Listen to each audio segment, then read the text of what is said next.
2022, cela fait désormais 3 ans que la France n'a plus son Grand Prix de Formule 1. Pourtant ce week-end, plus de 100 000 passionnés se sont réunis au Castellet. Mais ce week-end, on a peut-être assisté à une nouvelle page du sport automobile français avec le Grand Prix de France historique qui, à la grande surprise, pourrait bien venir combler les attentes des fans.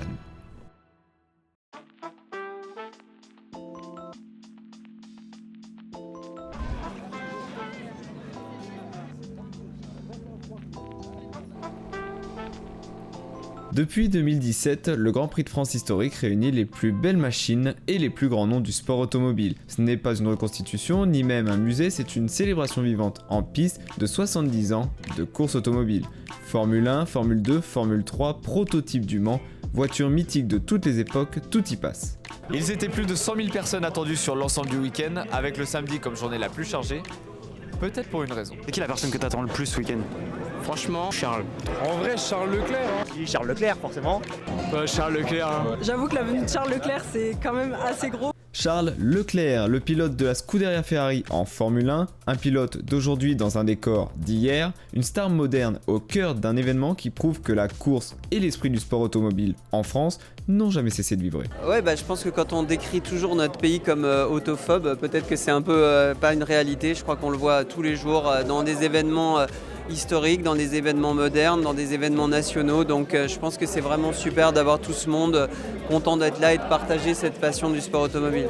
Une satisfaction parce qu'il y a eu beaucoup de monde qui a travaillé pour que l'événement soit réussi. Bien sûr, amener des bonnes autos, des bons pilotes et qu'on réponde présent à l'invitation.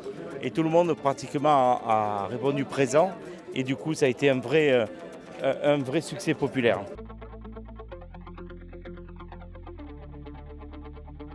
Mais durant ce week-end, il n'y avait pas que Charles Leclerc, il y avait aussi ceux qui ont marqué l'histoire. Alain Prost, Jean Alesi, Jacques Villeneuve, Franck Montagny et sa fabuleuse R25 pour ne citer que, des légendes vivantes accompagnées de voitures légendaires et tous avaient un message simple, la passion est toujours là. C'est génial parce que c'est une époque qui a marqué, une époque de héros qui prenaient quand même beaucoup de risques et d'avoir de l'engouement pour ces belles machineries qui ont quand même marqué l'histoire et écrit ce qui est devenu la Formule 1 d'aujourd'hui, c'est génial. Ça c'était champion du monde, ça c'était champion du monde. La voiture d'Arnoux, la voiture de Prost, on parle que d'un seul box. Et déjà t'as des autos de fou.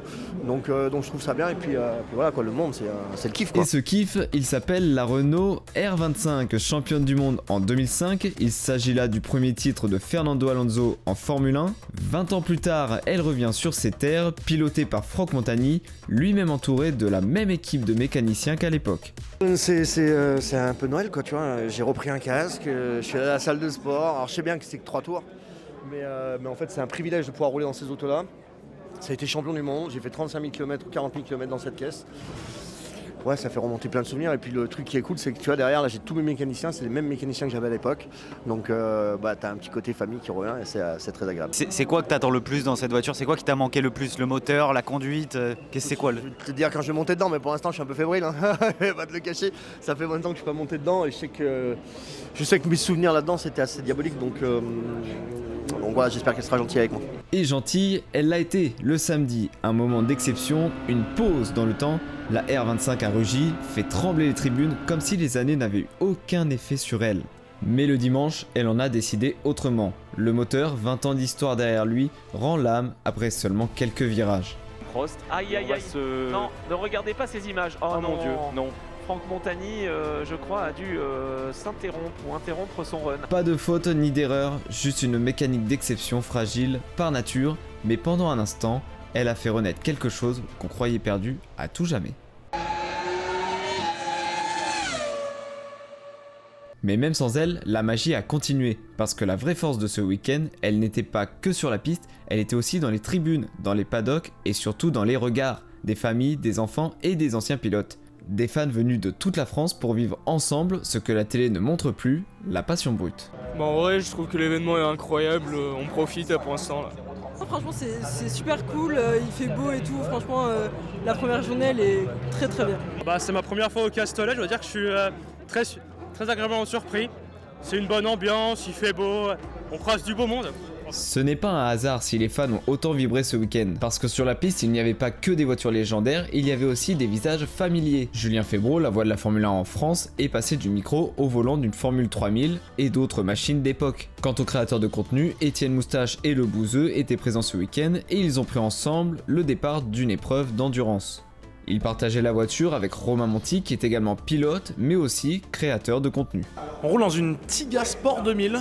Une barquette des années 70, entre 70 et 80, j'ai pas l'année exacte, mais bon, c'est dans ces eaux-là. Parce que du coup, j'ai pas pu faire les premières séances d'essai, donc les gars gentiment ont fait 2-3 tours chacun. Et puis moi après, j'ai eu 5-6 tours en fin de session.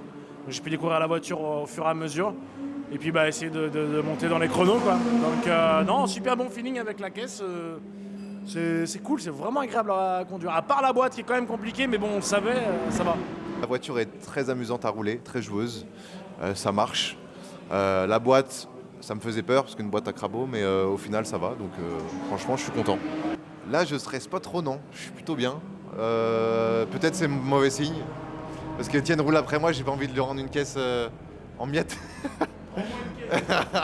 Rends-moi une caisse. Mais non, on va rouler chill plus, tu vois. Et lorsqu'on demande aux principaux intéressés si le Grand Prix de France historique est le parfait remplaçant au Grand Prix de France de Formule 1, les avis sont plutôt controversés. Il n'y a pas à remplacer, c'est pas pareil, c'est pas les mêmes événements, c'est pas non plus le volume de personnes, c'est pas le même, mais peu importe, on n'a pas besoin de remplacer l'un par l'autre, c'est juste deux événements différents où là on arrive à regrouper énormément de passionnés et leur faire plaisir et c'est le but. Je vais même vous dire mieux, je pense que c'est remplaçant en mieux.